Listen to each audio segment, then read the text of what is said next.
কথা আৰু কাম দুটা অতি পৰিচিত শব্দ। দুয়োটা শব্দই গুৰুত্বপূৰ্ণ। কথাৰে আমি আনক নজনা কথা জনাব পাৰোঁ, শিকাব পাৰোঁ, হতাশাত ভুগি থকাজনক উৎসাহ দিব পাৰোঁ, দুখত থকাজনক সান্তনা, সমবেদনা জনাব পাৰোঁ, আগ্ৰহীজনক দিহা পৰামৰ্শ দি সজ পথত চলাৰ ক্ষেত্ৰত সহায় কৰিব পাৰোঁ, জীৱনত আগবঢ়াই নিব পাৰোঁ, অনুসন্ধিৎসুজনক প্ৰকৃত সত্যৰ সন্ধানো দিব পাৰোঁ।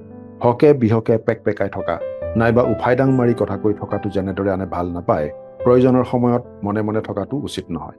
য'ত কিবা এটা কোৱা উচিত, তাত উচিত কথা ক'বও আমি পাৰিব লাগিব।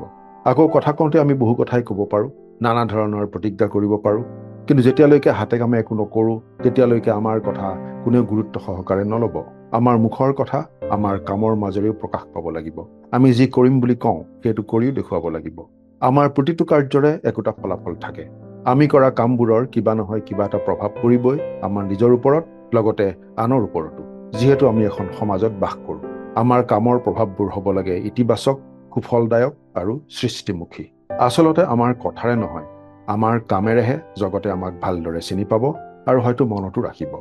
যিবোৰ লোকে নিজকে ঈশ্বৰ বিশ্বাসী বুলি কয়, ঈশ্বৰক মুখেৰে প্ৰভু প্ৰভু বোলে, অথচ তেওঁৰ আজ্ঞাবোৰ পালন নকৰে, সেইবোৰ লোকক আনে কেতিয়াও গুৰুত্ব সহকাৰে নলয়।